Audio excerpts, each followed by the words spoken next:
All right, Shalom Israel. This is Akazon Yasharala coming at you again with another breakdown. And this is installment 2 of Daniel's vision. All right, now before we get into the lesson, I would like to give all praises, honor, and glory to the Most High God of Israel, Yahweh, Bahashem, Hamashiach Yahweh Shah, Bahashem Rakakadash. All praises due. All right, so now we're going to be going into the second beast of Daniel's vision. As I mentioned, we've already covered the first beast on installment 1. So if you haven't watched that, I advise you to go watch that video, that lesson first before you jump into this lesson. Okay. Now, to bring you all up to speed about Daniel's vision and what it's about, basically Daniel was having visions that was pertaining to our modern day time. Okay. And what Daniel envisioned was he envisioned that there were going to be 4 beasts that represented which represent Salachya, 4 kingdoms. Okay. And they are going to play a major key role in these last days before and during the second coming of Yahweh Shah. That's important because it's going to help us identify who these empires are going to be in our modern time and the key roles that they're going to play. All right, so it's going to help you understand the who, the what, and the where. All right, so without further ado, let's go ahead and jump right into it. We're going to be starting from Daniel chapter 7 verse 5, and it reads, "And behold, another beast, a second like to a bear, and it raised up itself on one side, and it had 3 ribs in the mouth of it between the teeth of it. And they said thus unto it, Arise, devour much flesh." All right, Khan. So, as I mentioned, we know that this is a modern day empire. Okay. Now, who do we know today in our modern day time that associate themselves with a bear? Russia. And if you pull it up online, it'll tell you that the Russian bear is a national personification for Russia. You can even look to your top right hand and you'll see that they use a bear as a political mascot for the United Russia political party. Okay, so we know that the bear in our modern day time is associated with Russia. Now let's go back because look what it says. It had 3 ribs in the mouth of the bear. All right. Now the 3 ribs that it's referring to are these 3 men right here. Let me zoom in. All right. So I'm going to start from the far right. You have Joseph Stalin, which was the emperor of Russia and also the leader of the Soviet Union in 1924. In the middle, we have Franklin D. Roosevelt, who was the president of the United States in 1933. And to your far left, we have Winston Churchill, who was the prime minister of Great Britain in 1940. All right, so these are your 3 ribs in the mouth of the bear. But we'll talk more about them and the key roles that they've played, later throughout the video. But what Daniel was envisioning on that verse, he was envisioning World War II. Right, and this was a war between Adolf Hitler and the Nazi army going against Joseph Stalin and the Soviet Union, which were the Russians. Right, and what the Nazis did was they invaded the Soviet Union in 1941 under a military operation called Operation Barbarossa. Okay, and what Adolf Hitler was trying to do at that time, he was trying to stop Joseph Stalin and the Soviets from expanding what was called communism throughout Germany, which is Western Europe. Okay, because Adolf Hitler, he already saw what communism had done to Stalin's own people in the Soviet Union. All right, when Joseph Stalin, when he put communism in his own land, it killed somewhere between 1 million to 6 million people. Right, so we're talking 6 million people died in the Soviet Union, and maybe more than that as a result of communism. Okay, as a result of communism, because that's what Joseph Stalin was. Joseph Stalin was a communist, and that was his form of dominating and conquering nations through communism. Okay, now for those of you that's not familiar with what communism is, then I advise you that you need to start researching on it now. And the reason I say that is because that's exactly what the New World Order movement that they're pushing is about. It's about the rise of communism. Okay, that's their end game. That's their plan to kill you. Population control, control of your food, control of your money, control of your security, control of what you buy or sell, pertaining to Revelation chapter 13 and 17. Okay, these are all communist laws, right? And if you decide not to be under those laws, if you decide not to be a part of that system, okay, if you decide not to be a part of their mandatory vaccinations that's coming, then you're going to be locked out of the system and left to fend for yourself. All right, this is what the RFID chip is about. This is what the CBDC currency is about. You know, this is what the BRICS nation is about. Communism. That's why when you go to Revelation chapter 6, verse 2, what does it tell you? It tells you that when the false Messiah arrives, he's going to arrive on a white horse to conquer. And how is he going to do that? He's going to do that through communist laws. Now, they may not call it communism publicly. Okay. They may not call it communism publicly. Of course they're not. But that's exactly what it's going to be. It's going to be communism, which is just a political way of saying atheism, because that's what it is. That's what it is. And that's why that's why communism is referred to as anarchy. Just look at what's happening right now at the border and how you have a lot of these migrants invading the U.S. because that's exactly what it is. It's an invasion. They're invading the U.S. and they're forming gangs, okay? Harassing police officers, harassing citizens. This is anarchy. This is the beginning of it. Anarchy is lawlessness. This is what you call lawlessness, meaning ungodly laws. It's disorder. When you go to Matthew chapter 24 and 12, what does it say? It says, because iniquity, which is lawlessness, will be increased, the love of many shall wax cold. Well, you have to ask yourself, is that not what you're seeing happening right now?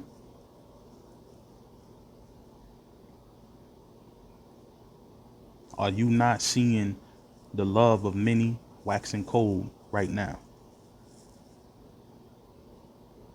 Are you? I'll let you answer that.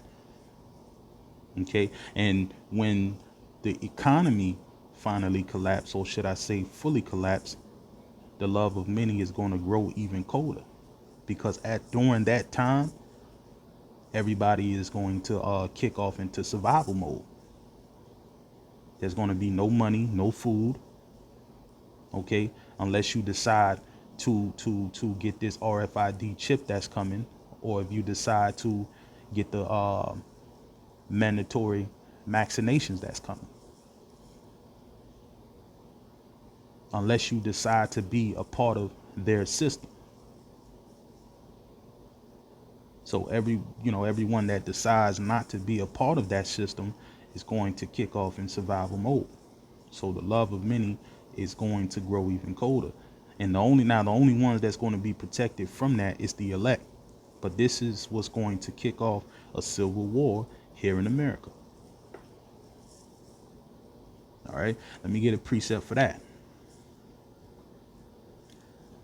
This is 2nd Esdras, chapter 15, start from verse 12. It says, Egypt shall mourn, and the foundations of it shall be smitten with the plague and punishment that the Most High shall bring upon it. Look at what's happening now. Massive power outages, earthquakes, new diseases spreading, solar flares. Egypt is mourning. America is mourning right now. All right. Verse 13. They that till the ground shall mourn, for their seeds shall fail through the blasting and hell and with the fearful constellation. We see that happening right now. Look at all of the farmers right now protesting all over the world and demanding the government to do something about so-called climate change because they're not able to grow any crops. Their crops are becoming damaged. All right. And they're blaming it on climate change. Let's read it again. Look what it says. They that till the ground shall mourn. It's talking about farmers. For their seed shall fail through the blasting in hell. They're blaming it on climate change. And with the fearful constellation. All right. So we see that happening right now. Verse 14. Woe to the world and them that dwell therein. It says, for the sword and their destruction draweth nigh, and one people shall stand up and fight against another in swords in their hands. Now let's stop right there. All right. So we know in our modern day time that we're not going to see people in the streets, running up to one another with actual swords in their hands. That's not what it's talking about. Your modern day sword are your guns. It's your modern day sword. Okay. So you're going to have nations arming up, themselves to fight against other nations. And then you're going to have people arming up to fight against other people as well. And that's happening right now. All right. That's happening right now. Verse 16. For there shall be sedition among men, and invading one another. They shall not regard their kings nor princes, and course of their actions shall stand in their powers. All right. So this is also happening right now. Okay. Sedition means to conduct a speech or incite people to rebel against authority. That's what sedition amongst men means. So look at these migrants who's invading America right now. Look at what they're doing, beating on the police, vandalizing the White House, vandalizing citizens. They have no regards for authority, no regards for political laws. All right.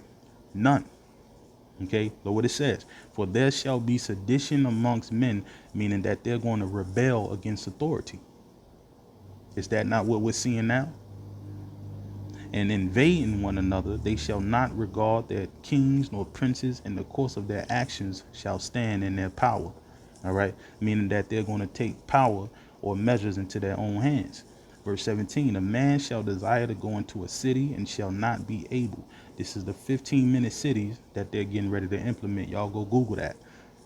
Verse 18, for because of their pride, the city shall be troubled. The houses, Salachya, shall be destroyed, and men shall be afraid.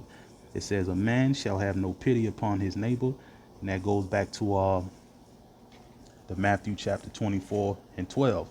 The love of many shall wax cold. All right. A man shall have no pity upon his neighbor, but shall destroy their houses with the sword, which is the modern day gun, and spoil their goods because of the lack of bread and for great tribulation. All right. So this is coming. This is coming, and it's coming fast, and it's already hit.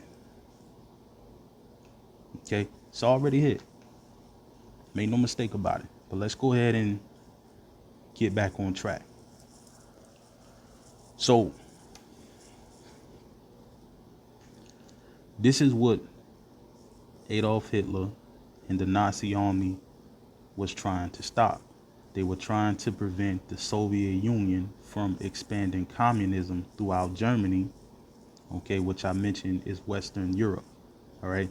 Now, all of this information that they're presenting to the public, me personally, I believe that it's a lie. All right. And the reason that I say that is because when you do a little more research, you start to find out that Hitler was an atheist himself. All right. He was down with communism. And in fact, Hitler was actually being funded, okay, by both sides of the war. You know, you hear a lot of rumors about, you know, these people were put into gas chambers and, you know, all types of stories surrounding the Holocaust, and there's no evidence to prove any of it. There's no evidence to prove any of it. And the Holocaust, or what they refer to as the Holocaust, this was done to set up the fake state of Israel.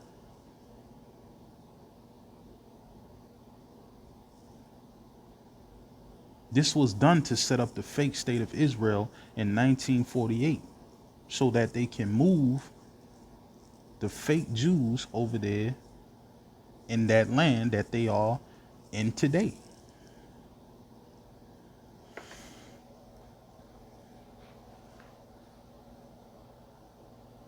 And then when Europe, which is Germany, when Europe was destroyed,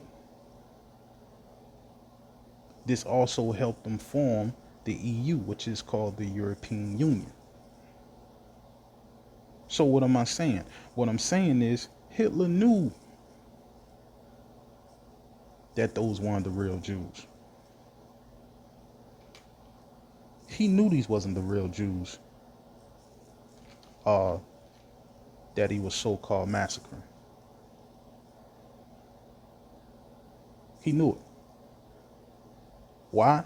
Because they were all Europeans.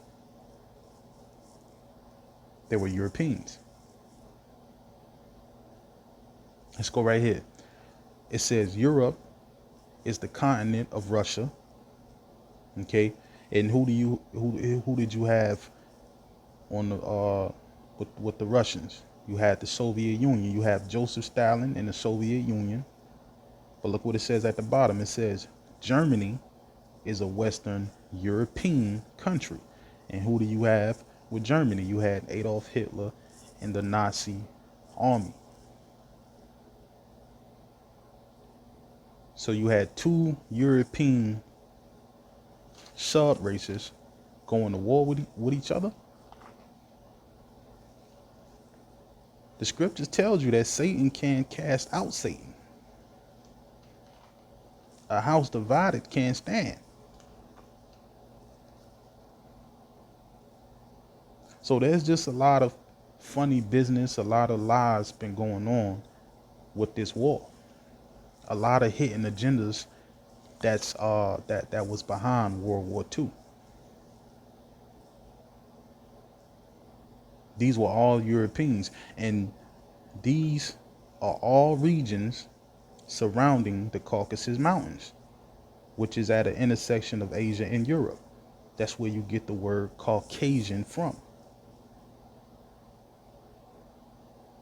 They all come from the line of Japhet. That's who the so-called white man is. But they're telling you those are the real Jews over there in Jerusalem today. That's a lie. When you go to Genesis chapter 10 and 2, what does it say? It tells you that the son of Japhet is Gomer. Let's go right here. Gomer today is modern day Ukraine. Ukraine is Eastern Europe or East Germany.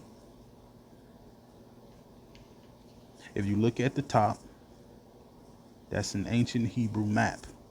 And you can see that Gomer is located north of the Black Sea. And then at the bottom, you have a modern day map. Okay, same similarities, but the only difference is instead of it saying Gomer, you now see Ukraine is located north of the Black Sea. So these are all European regions. These are all European regions. And then you see to the right hand side, you have Magog, which is Russia. But let's go a little further into that. All right. Right here, what does it say? Gomer. a son of Japhet and the ancestor of a people from southern Russia called Gemerai by the Assyrians and Sumerians. Okay, so they're saying that Gomer came from a descendant of people from southern Russia, and they were called Gemerai and Sumerians. So let's see who the Gemerai people and the Sumerian people were. Okay,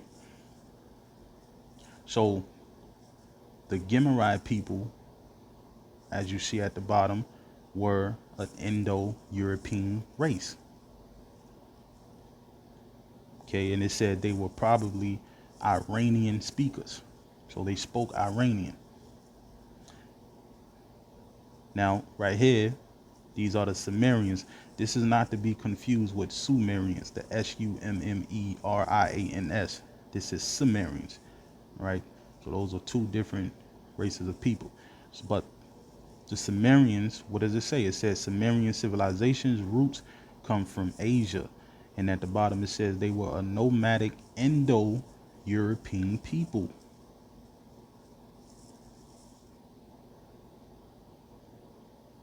They were Indo-European people that live in those surrounding regions by the Caucasus Mountains.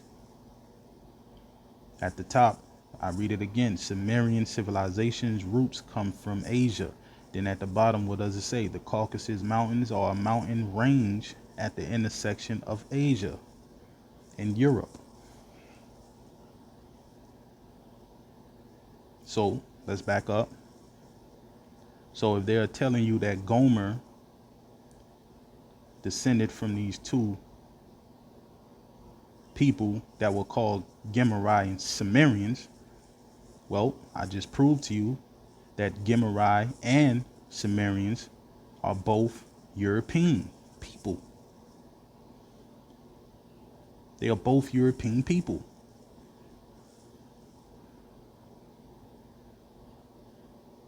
They all come from the lineage of Japhet. That's who the so-called white man is today. That's who the so-called white man has always been. So that's a lie that they're telling you that those are the real Jews. They're not. Okay. Now the Japhetic lineage were broken up into different European sub-races. That's why you have Ukrainians. That's why you have Iranians. That's why you have Russians. These are all different European sub-races. Okay. But they all originate from that same bloodline. They all come from the same lineage of Japhet. That's their lineage. The same way that you have Israelites that are Haitians, you have Israelites that are Mexicans, you have Israelites that are Dominican and Puerto Rican, you have the American Negroes that are Israelites. We've all been scattered out, born under different races, but we all come from the same lineage of Shem. We are Shemites. That's why the fake Jews refer to themselves as Semites. They're not the real deal.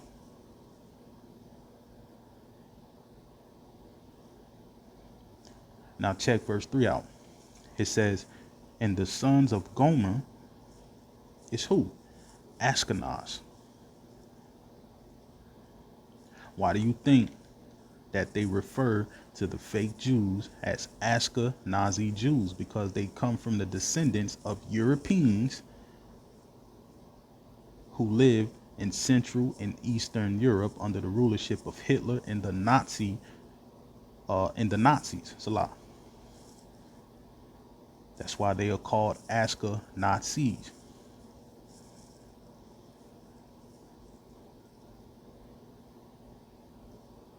Okay, but they were referring to them as Jews from Russia. They was Russians. They weren't no damn Jews. They were Russians.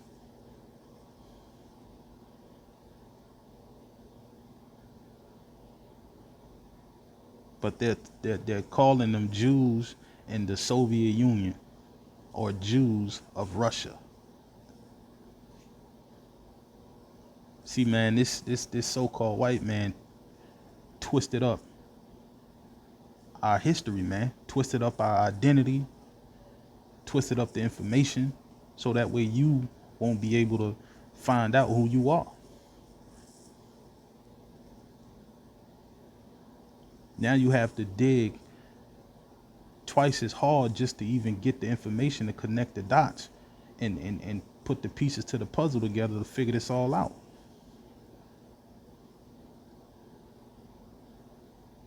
But that's who they were inside of those concentration camps.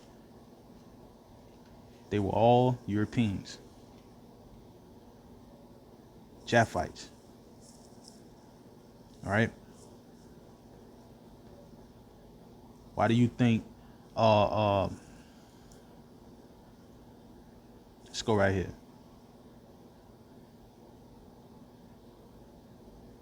All right. So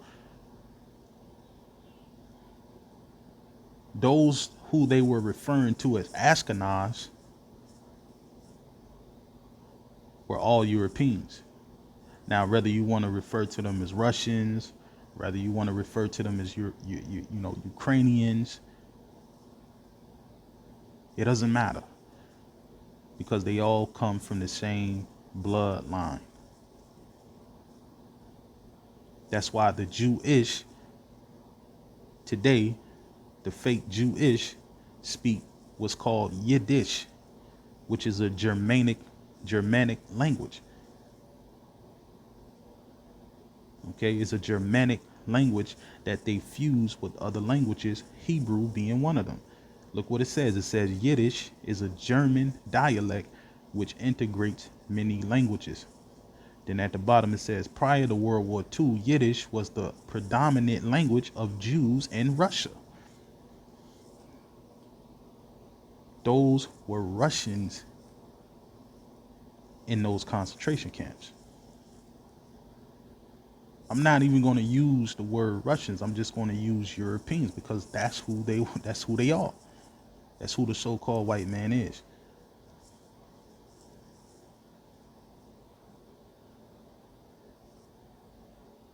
So they completely lied to the entire world by presenting those people, by presenting those Japhites as being the real Jews to the world.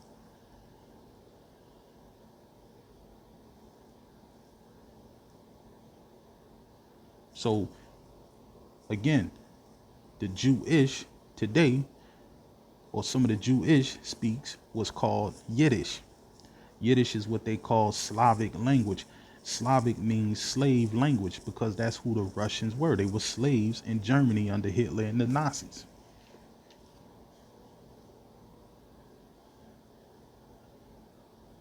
Let's go back to Daniel chapter 7, verse 5. Look what it says. It raised up itself on one side. Now, why did it raise up itself on one side? It raised up itself on one side because Russia and Germany were both a part of Europe as a whole. But Russia, which is considered Eastern Europe, raised up itself against Germany, which is considered Western Europe. And after Hitler and the Soviet Union invaded, after Hitler invaded the Soviet Union, what happened? Look what it says. And it had 3 ribs in the mouth of it, and they said, thus unto it, arise, devour much flesh. Now, we touched on the 3 ribs earlier in the video, so we're going to go into the 3 ribs now, okay, to show you what happened after Hitler invaded the Soviet Union. So, the 3 ribs, as I mentioned earlier, represents these 3 men right here. Franklin D. Roosevelt, which was the president of the United States during the time of World War II. Winston Churchill, which was the prime minister of Great Britain during that time. And Joseph Stalin, which was the emperor of Russia. And he also was the leader of the Soviet Union at that time of World War II. These are your 3 ribs. All right. They were even referred to as the Big 3. These are your three ribs and the mouth of the bear. All right. So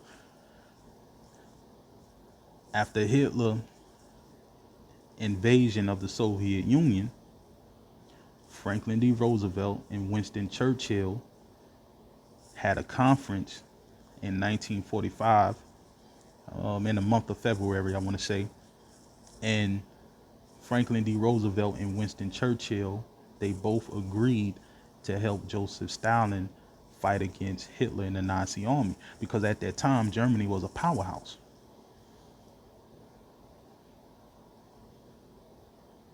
Germany was unstoppable, man.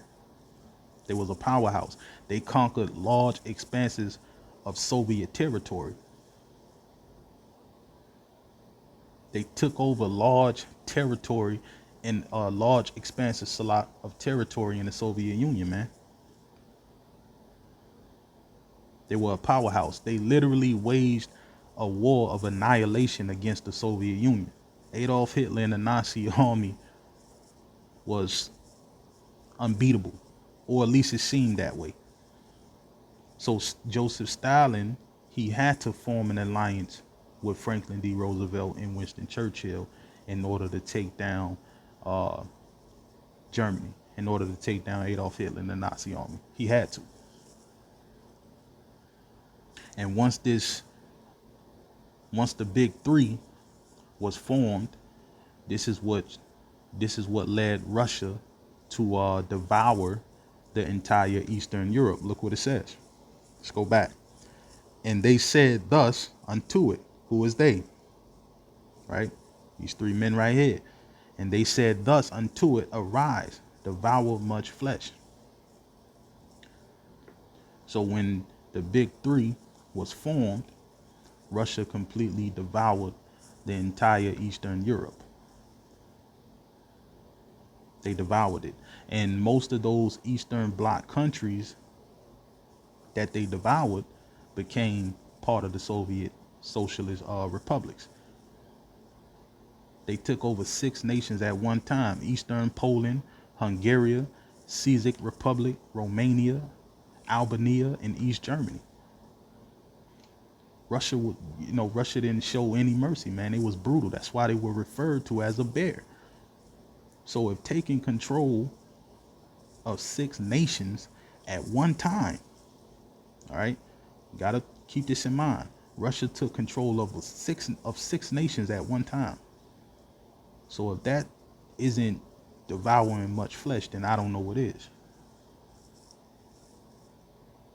I don't know what is. Now, right here,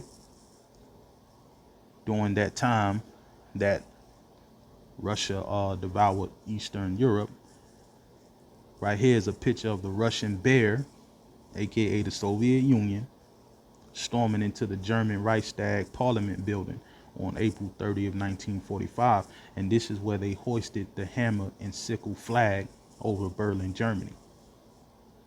And after they did this, a month later, Germany surrendered on May 8th of 1945. And this is when Germany, was divided, which created the deadly wound that would not heal, pertaining to Revelations 13:3.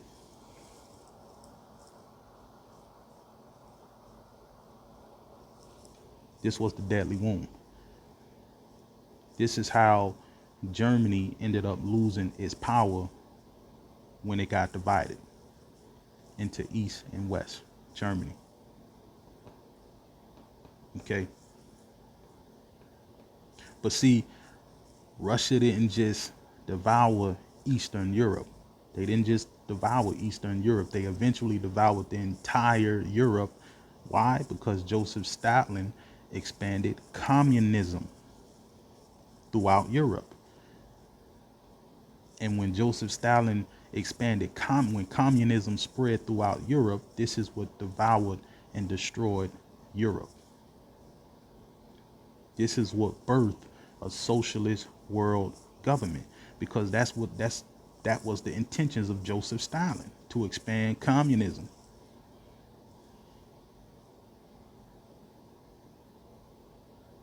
That was his intentions. And as I explained earlier, communism is just a political way to say atheism. But that's how the United Nations was born in that same year of 1945. Because Alga Hiss, which was a communist Russian spy, he was working under the president of the United States, which was Franklin D. Roosevelt.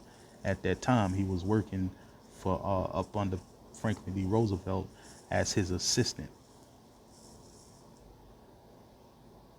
So in our modern day language, we will say he was playing up under Franklin D. Roosevelt. And his job was to draft the charter for the United Nations. And this is how the birth of the United Nations was born. It was born through a communist spy.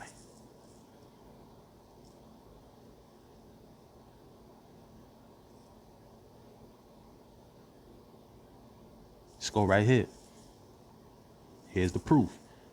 If you look at the logo, the actual logo of the United Nations is patterned after the Russian logo or the Soviet Union logo. It's the same exact thing because that's what the UN is. That's what the United Nations is a socialist entity. It was created by communists.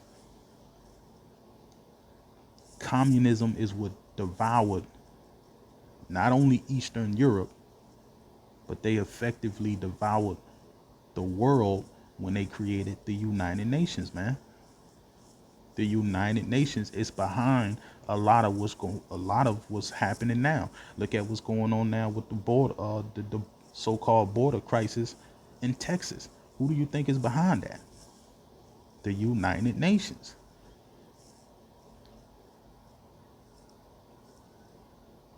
The United Nations. Who do you think is behind Agenda 21? Go look that up. Pull it up, Google it. The United Nations.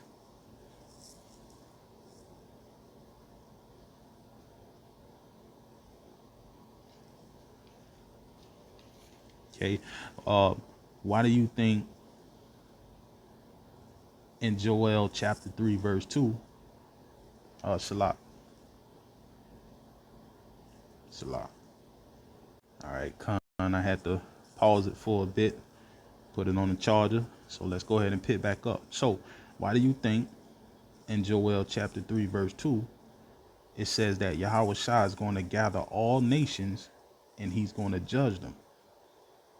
Who do you think that is referring to? The United Nations.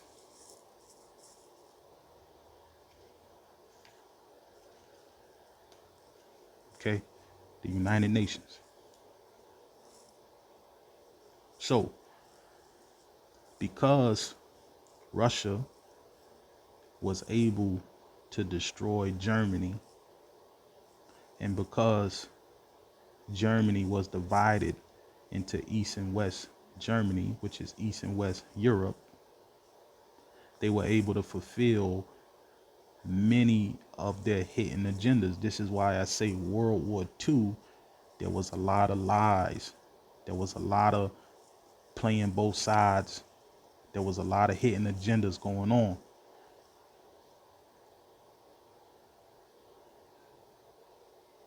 Whole bunch of lies surrounding World War II. But a few of the agendas that they were able to fulfill was: one, they were able to set up the fake state of Israel in 1948, okay, and give that to the fake Jews who we know are the descendants, okay, of Europeans that was massacred during the Holocaust under Adolf Hitler. But those were actually Europeans. They were not Jews. They're not the real Jews. Those were all Europeans. They all come from the bloodline or the lineage of Japhet. That's who the so-called white man is. But this is what they were able to do because of this war. And then two, they were able to form the United Nations, which is a socialist entity, so that way they can expand communism, which is atheism, across the world. This was their initial goal.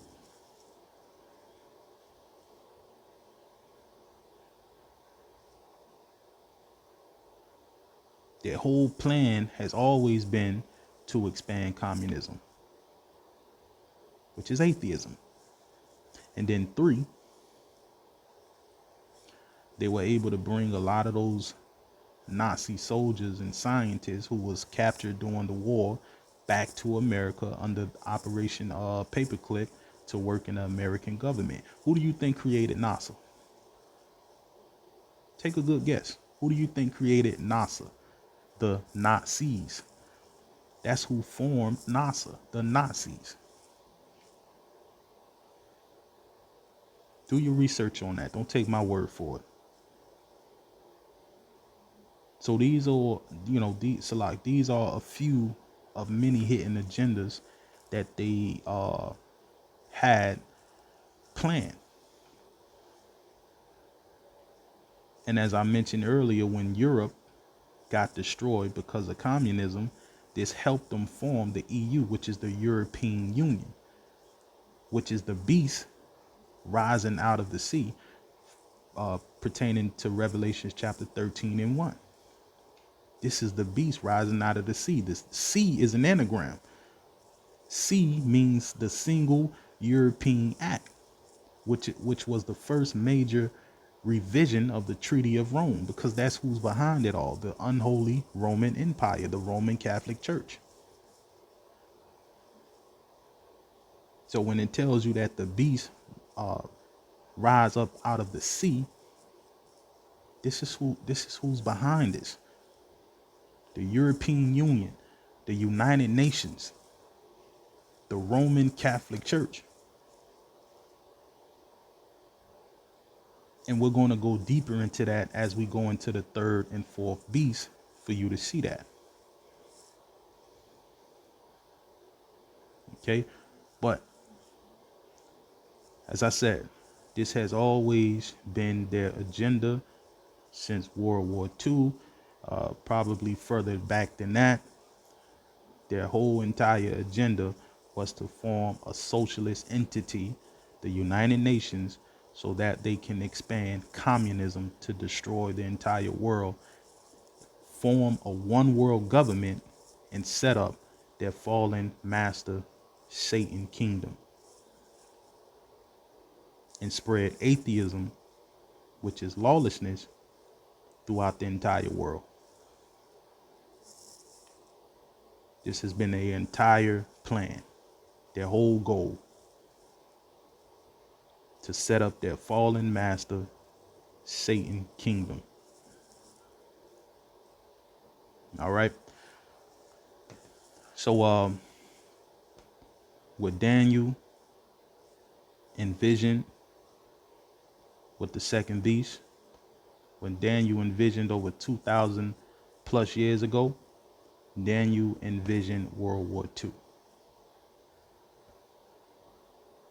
Think about how amazing that is. That Daniel at his time could see this with the Russian bear.